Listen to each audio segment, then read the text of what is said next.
स्वामी जी, मेरा प्रश्न ये था जो कि गायत्री मंत्र का जाप महिला कर सकता है या नहीं। आहा, बहुत बढ़िया प्रश्न, एक बार जोरदार तालियां।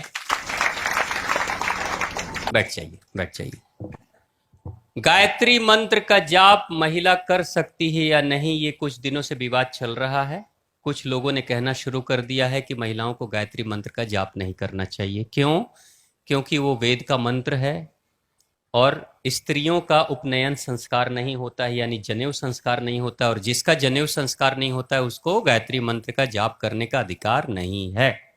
और दूसरी बात, कुछ लोग ये भी कह रहे हैं कि गायत्री मंत्र के जाप के लिए उपनयन संस्कार होना चाहिए पहले, लेकिन स्त्रियों का उपनयन संस्कार ही नहीं होगा, यानी कि महिलाओं को जाप करने का अधिकार नहीं प्राप्त है। ये बात है ना, यही कह रहे हैं। अब सच्चाई, पीछे कुछ चलते हैं। वैदिक काल में, वैदिक काल के जो विदुषी महिलाएं थीं, वैदिक काल के विदुषी महिलाएं, चूंकि ये वेद का मंत्र है तो लोग कहते हैं वेद पढ़ने का अधिकार नहीं है, लेकिन भारत की स्थिति, भारत में कुछ महिलाओं का नाम आपको पता होगा। आपके क्षेत्र की एक महिला थी, मंडन मिश्र की पत्नी, क्या नाम था उनका? विदुषी भारती थी। भारती वेद विदुषी थी, वेदों का टीका तक करने की क्षमता रखने वाली थी। अब दूसरी कोई महिला जिसका नाम आपको पता है जो वेद विदुषी थी, कालिदास की अर्धांगिनी, नाम बताइए? विद्योत्मा। विद्योत्मा, विद्योत्मा, वो भी वेद विदुषी थी। ठीक है, उसके अलावा और कौन थी?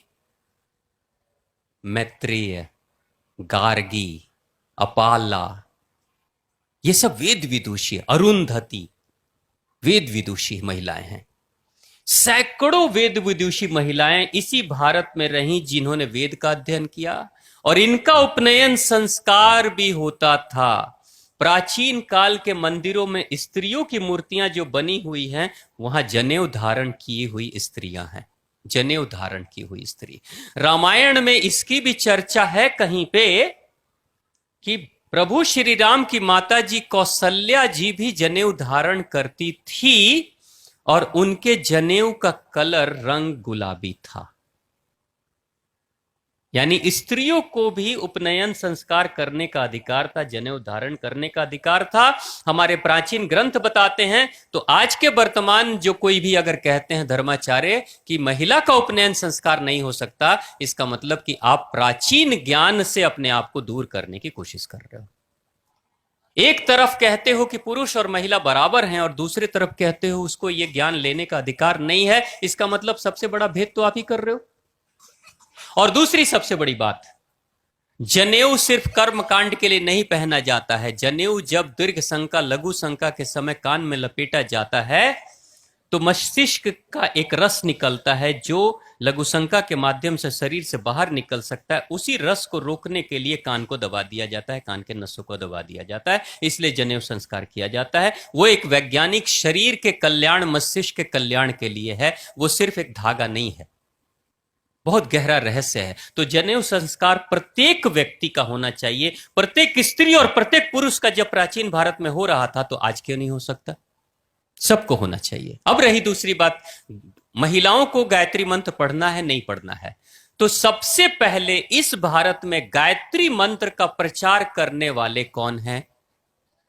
किसने बताया गायत्री मंत्र के बारे में भारत में कौन है वो? आचार्य श्री राम शर्मा, शांति कुंज के संस्थापक। शांति कुंज के संस्थापक है ना?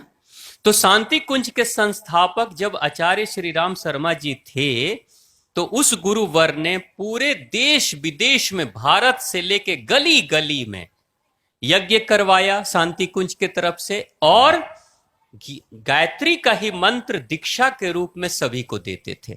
और उन्होंने जो दीक्षा दी है और गायत्री मंत्र के जाप के लिए बोला है, उसमें हजारों, लाखों, करोड़ों स्त्री और पुरुष दोनों हैं। क्या आप ये कह रहे हो कि जो हमारे गुरुवर थे आचार्य श्री राम शर्मा जी आचार्य, वो वेद नहीं पढ़े थे, वो नियम कानून नहीं जानते थे? क्या उनको नहीं पता था कि स्त्रियों को नहीं पढ़ना चाहिए? अगर उनको पता था तो स्त्रियों को उन्होंने मंत्र क्यों दिया और स्त्रियां क्यों पढ़ रही है? तो कहानी मैं बता रहा हूं कि सच्चाई क्या है, इस पूरे खेल के पीछे, इस वक्तव्य के पीछे का राज्य आप समझ लो, आपको बात समझ में आ जाएगी। षड्यंत्र क्या चल रहा है। लाखों करोड़ों महिलाएं, पुरुष आज फॉलो करते हैं शांति कुंज को। लाखों करोड़ों माताएं। कुछ जो धर्माचार्य हैं ना, ये चाहते हैं कि उधर से टूटेंगे तो हमारे पास आएंगे, हमारे नंबर ऑफ फॉलोअर्स बढ़ेंगे, हमारे अनुयायी बढ़ेंगे। तो जो काम कर रहे हैं पहले उसको छुड़ा दो, पहले उसको बदनाम कर दो, पहले बोलना शुरू कर दो कि भाई नहीं, गायत्री मंत्र अचानक कौन सा तुम्हारे ऊपर पहाड़ टूट पड़ा है कि गायत्री मंत्र स्त्रियां नहीं पढ़ सकती, ये आपने रटना शुरू कर दिया। स्कूलों में, कॉलेजों में बच्चों को पढ़ाया जा रहा है, मरीजों के ऊपर गायत्री मंत्र का जाप करा के उसको ठीक किया जा रहा है। दिल्ली में यह प्रयोग हो चुका है। हाँ, जिस नियम कानून के, कठिन नियम कानून के कारण से लोग धीरे धीरे सनातन धर्म, हिंदू धर्म को तोड़ रहे हैं, छोड़ रहे हैं, और दूसरे धर्म के लोग, पंथ के लोग भारतीय हिंदुओं को अपने पंथ में मिला रहे हैं, उसी तरीके से भ्रम फिर से पैदा कर रहे हो। तो यहां कहानी गायत्री मंत्र की नहीं है, यहां है कि गायत्री मंत्र जैसे स्त्रियां छोड़ेंगी तो उसके बाद स्त्री कहेंगी अब बताओ किसका करें। तो अपने अपने जो अनुयायी बनाने के, जो भेड़ चाल रखने के लोग हैं ना, ये कहेंगे अब मेरे पास आओ, मैं तुम्हें बताता हूं। यानी कि अभी के धर्माचार्य क्या कर रहे हैं, ये समाज के किसी बड़े युग पुरुष के काम को धोने की कोशिश कर रहे हैं। यानी आचार्य शर्मा जी ने जो लाखों करोड़ों का जो अभियान तैयार किया पूरे विश्व भर में, उस गायत्री पीठ के कार्य को धूमिल करना चाहते हैं। तो याद रखिएगा, आज आप किसी युग पुरुष के कार्य को धूमिल करने की कोशिश कर रहे हो, कल आपके कार्य को भी कोई दूसरा आएगा, धूमिल करके चला जाएगा, है ना। तो कहीं कोई भेद नहीं है, बिल्कुल पढ़िए, खूब जम के पढ़िए, स्त्रियों को पढ़ने का पूरा अधिकार है, कोई दिक्कत नहीं है।